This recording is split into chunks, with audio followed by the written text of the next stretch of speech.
I'm Steez, G, R-A-N-D,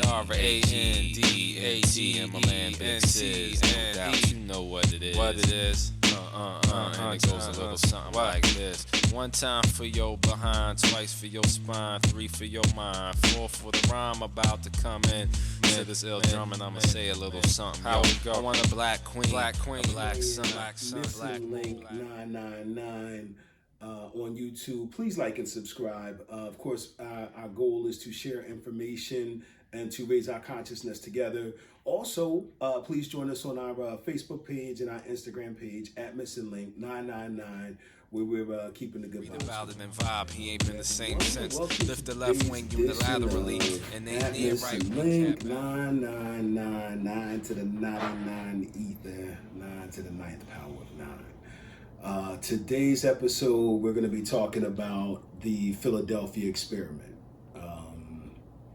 That's been the topic of conversation for a while now for me and some of my partners here. And it's an interesting topic when you think about it.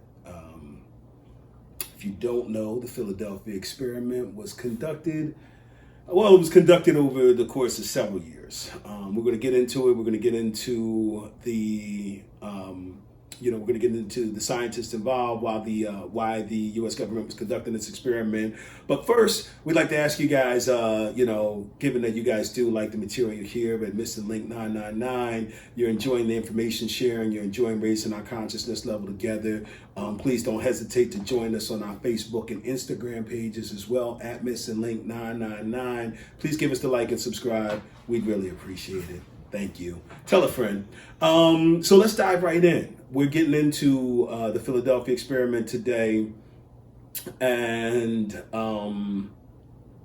let's just kind of frame it up a little bit. The Philadelphia experiment was an attempt by our government to create a U.S. naval ship that could pass through enemy radar. So you might be thinking, June, how are they going to do this? Well, they were going to be working with different fields, and they were messing with electromagnetic fields and gravitational fields in this experiment. Involved in the experiment, Einstein was a consultant. I actually learned in the research from this. It was originally thought that Einstein came here in 1933. Al Bielek, and I'm going to go a little bit more into him, some more detail. He said that Einstein came over in 1930, and he also said that his father used to bring some of those scientists and people, those noteworthy people from Germany over to the United States during the point or the course of the right before and leading up to World War II. So Einstein was a consultant. As I said, he came over in 1930. Also involved, and this is an important person of note, we're going to be doing an entirely separate series on Nikola Tesla, but Tesla was also involved. Tesla was actually heading up the Institute of Advanced Study. He was brought in by Theodore Roosevelt himself. The two of them had done some previous work together in World War I. And so Roosevelt called Tesla up and said, hey, I'm doing this Institute of Advanced Study. Can you run things over there for me? And so Tesla, of course, accepted. Tesla was born in so Al Bielek said he was born in 1863. Another report I said he was born in 1856 in Croatia. I don't know. We're going to do some more research. As I said, we're going to be diving into Tesla individually. So we'll get some more answers as to the actual date of his birth. Tesla was born the son of a priest, and his father actually wanted him to become a priest. And there's a whole story about how he possibly faked a severe illness to avoid going into priesthood. But nevertheless, Tesla came over to the United States in 1884.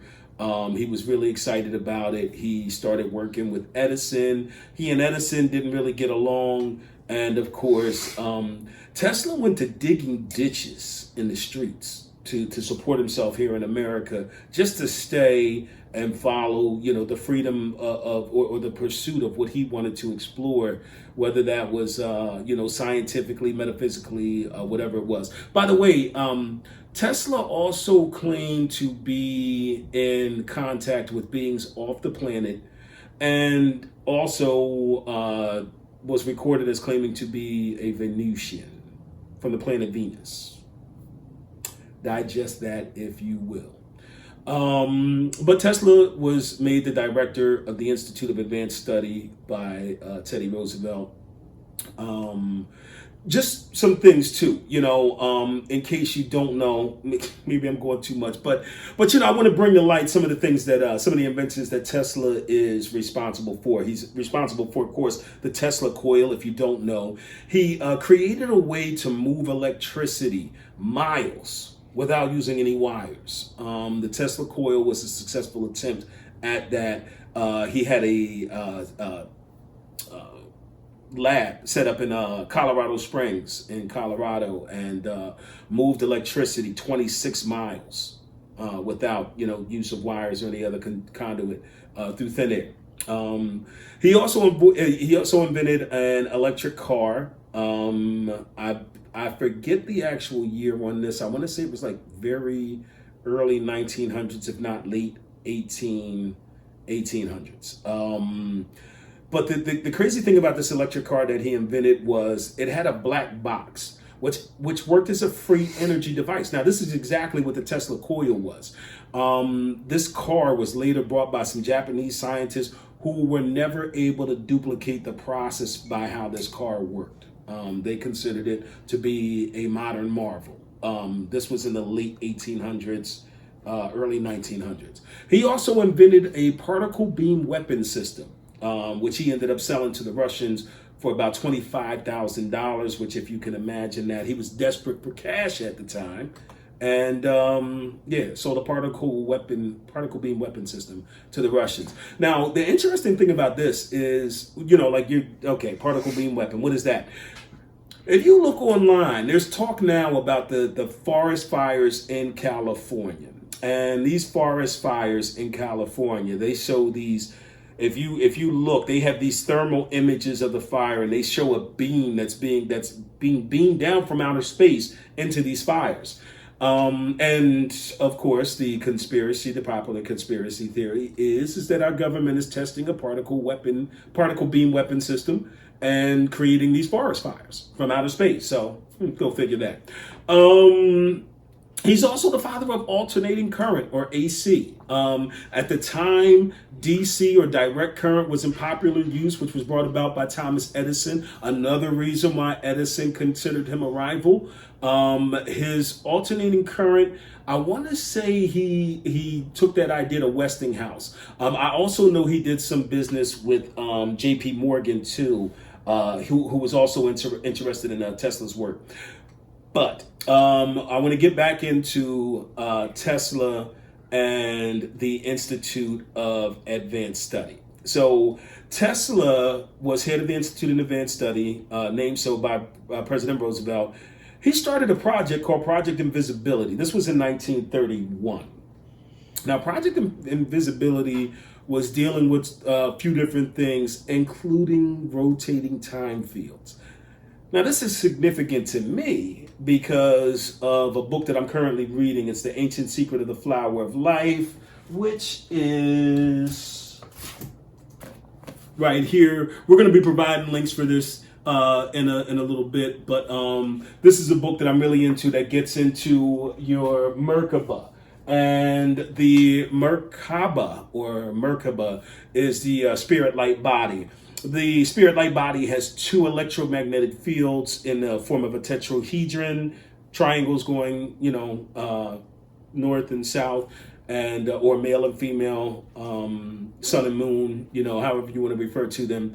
But these are counter-rotating electromagnetic fields around the human body. And as I've learned from studies through Dr. Malachi Z. York and through Drunvalo Melchizedek and other writers, Bob Frizell, Your Merkaba is very similar. It's counter-rotating electromagnetic fields that allow you to activate your spirit light body, which would allow us to do things like teleport from here to somewhere else, to astral project, to perceive via psychometry, object perception, telekinesis. All these things are possible with the activation of our Merkaba, our spirit light body.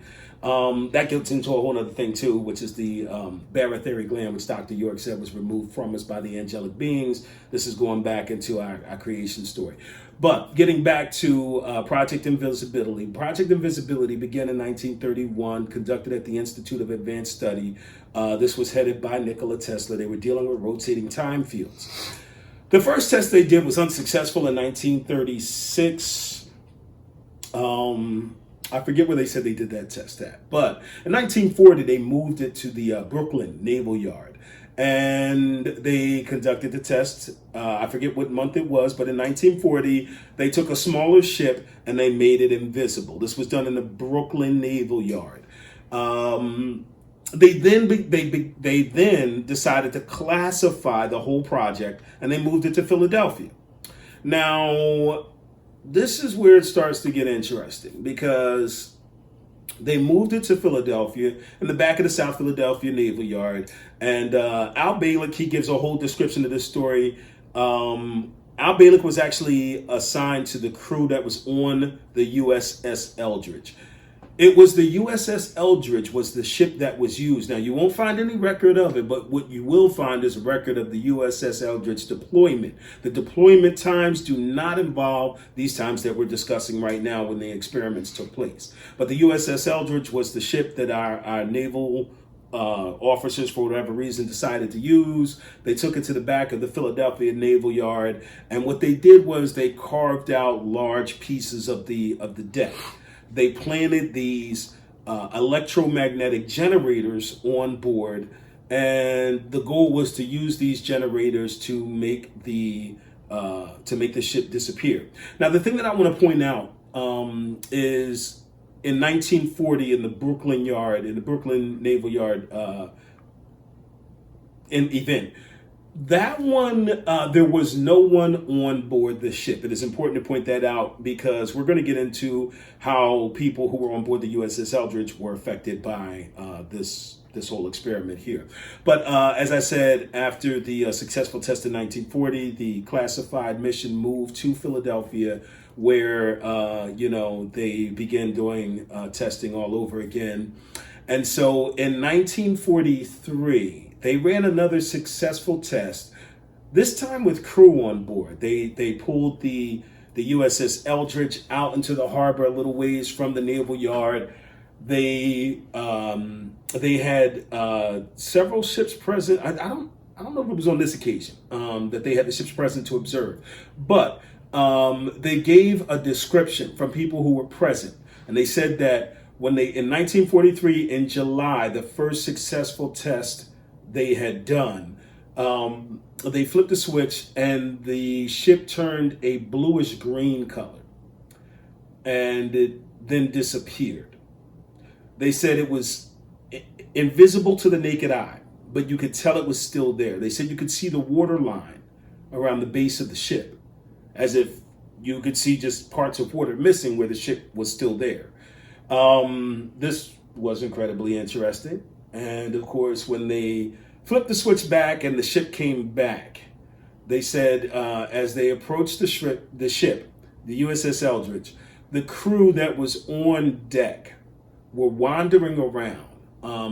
They were described as being mentally unstable. They were lost. They didn't know where they were. This was an interesting effect that was further observed, and I'm sure it was the result of other projects that our government began to look at what this disorientation did and what it was caused by. It was the bluish green effect, I was told, was by ionized oxygen atoms, and that caused the color and some of the reason for the effects that some of the sailors were experiencing. So this was 1943 in July.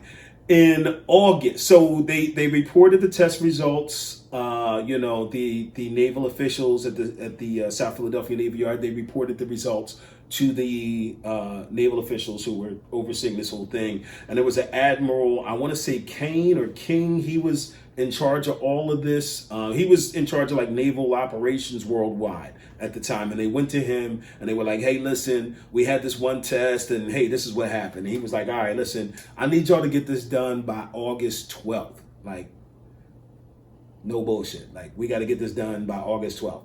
And so they went back to it and they started going through the preparation, started getting the USS Eldridge together again. They made some adjustments. And they said that there was a meeting that happened on August 9th, 3 days before. Now, Al Bielek is, and I'm going to get into the significance of Al Bielek and why his description of these events is important. He was also involved with the Montauk Project, which is a reference to or throw shout out to Stranger Things, because that's all based on the Montauk Project. But so this August 9th meeting they had on the USS Eldridge, for one, Al Bielek said that he himself and other sailors had described feeling nauseous. They were feeling this feeling of uncertainty and nauseousness, and he said he didn't know what to attribute it to. He also talked about a meeting they had on the USS Eldridge, and they had all these officials, these scientists there, and it should be pointed out. I'm forgetting an important part. There is a point where Nikola Tesla disassociated himself with the whole experiment. He when he knew, Nikola Tesla knew what they were building to the whole time. He knew what they were getting ready to create. And at some point after the successful test in 1940, he began to actually sabotage the experiments. He sabotaged the experiments because he knew what they were getting ready to do. He knew they weren't going to be able to handle it. He knew they weren't ready. How did he know this? How did he have so much more advanced knowledge about what was going on than the other scientists involved? Once again, we're going to get into that. But August 9th, they had this meeting on the USS Eldridge, to go back to where we were. And there were the top scientists of the day. There were the U.S. naval officials. Al Bielek says there was also members of Venus, some Venus High Council members that were at this meeting, and goes so far as to point him out in a photo and said, yeah, this dude was from Venus. Just saying. I'm just saying. Somebody said it. On August 12th of 1943, they took the USS Eldridge back out into the bay, further out than the last time. They had 3 ships observing this time, all from distant positions. They had the crew that was on board the deck. Al Bielek was one of the people who was operating the equipment below deck that controlled the generators, along with his brother, whose name, if I remember correctly, is Duncan. So they turned the generators on again. This time, the ship, they get a green fog or something. The ship goes invisible like it did before, where they could see the water line. And they said they got a blue flash after a few seconds, and the ship completely disappeared. No water line, just still water. The ship had completely disappeared. As far as they could tell, it was no longer present in the South Philadelphia Naval Yard, the harbor, next to it. It's gone. But from the viewpoint of the officers in the Philadelphia Naval Yard, the ship had disappeared and was gone for some time, and then eventually reappeared right in the spot where it disappeared from. What is also recorded on this same day, August 12th of 1943, was that the USS Eldridge, during the time of this experiment, had appeared in the harbor in Norfolk, Virginia, in the Naval Yard in the Norfolk, Virginia harbor. It was there for some 40-some minutes before disappearing and returning to the Philadelphia Naval Yard. This was reported by people who were in the Norfolk harbor at the time. So that was what they were piecing together based on the people who were present at the military bases involved in the USS Eldridge's appearances. However, there is a different account that's given by the men who were on the ship.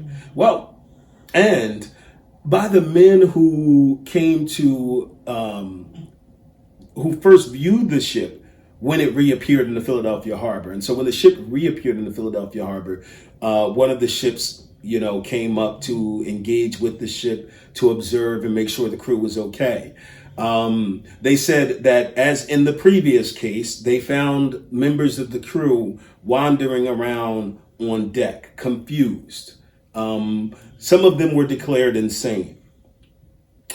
What they also found was a bit disturbing. They found members of the crew whose bodies had been forged, melded with the hull of the ship. What I estimate is that, and what others have reported is that they messed around with these electromagnetic and gravity fields, and Tesla said that when you mess around with electricity, the electric fields, the magnetic fields, and the gravity fields, that you touch then into the time field. And so this is what they did. They opened up a vortex. They opened up a hole through time and space. So from the viewpoint of the men who came up to view the ship, they saw these men whose body had been melded to the ship. I believe that they went into a different dimension. The ship was no longer holding them stable, and coming back into our dimension, the ship came faster than they did. And of course, their bodies being stuck in between dimensions merged with the ship wherever they were at that time and point. That's my best guess, layman's terms, I guess you could put it. But it is interesting, like this, now if you look this up, this is going to be all allegedly. But there are witnesses. Al Bielek is one of them. There's a guy who was working the South Philadelphia Naval Yard, who was also there's articles about him, the Latino gentleman who also witnessed the events and gave similar reports. So they found these people with their bodies melded to the ship. Now, in the course of all this discovery, there was also the point to note that in the course of this ship disappearing and reappearing, something else took place. Al Bielek describes the events on board the ship and the people going crazy and things happening, and he didn't understand what was going on. So he and his brother decided, they ran up on deck. They saw men going crazy. There's also mention of seeing other beings that were not human. So there's that. He said that he and his brother decided to jump overboard the ship. He said they jumped overboard and expected to hit water, but they didn't. He said they fell for about 2 minutes before landing in New York at the Montauk, Long Island facility or whatever, naval facility or naval base.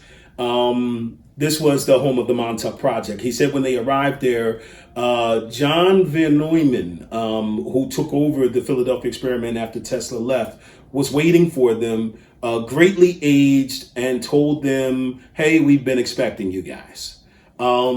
He describes at this Montauk project, this place in New York, he describes a teleportation device that our government has developed where they can freely teleport people to any time or place that they want to. So there's that too. He also talks about the fact that they put him in the machine. He talks about his brother and he going to a door and they get sucked in the door and they put him back on the ship on the USS Eldridge because the engines are still going. And the concern is that this vortex, this hole through time and space that they ripped open with this experiment is expanding. and it's already encompassed the ship. It's engulfing the sea around it, and they expect before long it's going to engulf the city of Philadelphia, and they don't know how long before it's going to engulf the planet. That's like some pretty sci-fi shit, right? Like time vortexes swallowing up the planet. Yeah, our government did that. So they wanted Balak and his brother to go back and to destroy the equipment. So they sent him back through this time machine or whatever, and using this Project Montauk, and they sent him back to the USS Eldridge, where they destroyed the equipment. Now, I should point out that when they jumped off the ship and they landed in Montauk on Long Island, New York, or whatever, it wasn't in 1943. It was in 1983, 40 years later. That's why this Dr. John Van Neumann or whatever, he had aged so 40 years. They hadn't seen him in 40 years. So yeah, there was that. They came back to the USS Eldridge. They destroyed the equipment, and Al Balak, seeing what happened to the members of the ship, he saw one of his friends who was melded with the ship, and his brother said to him, he said, "Hey, are you ready?" And he said, "Listen, he needs my help." And he went and put an arm around the guy and tried to comfort him. His brother jumped overboard the ship and ended back up. Well, he doesn't know, but he never saw him again in those years to follow, I think up until 83 or beyond. But he said his brother was off the charts for a while. Can we just point out the fact that anybody's got mention of this, record of this, pictures, photos, things like that, it is just crazy. The idea that our government is conducting tests, like how far along must they be really if they're conducting tests and sending people back and forth in time? I mean, if this is all true, we're just discussing it. We're talking about it. Why is any of this important to, what Missing Link is about? And,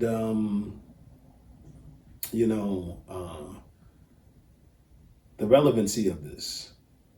I think it's because, we're talking about stuff that relates metaphysically to our raising of consciousness level, but we're also talking about things where our government is hiding secrets from us.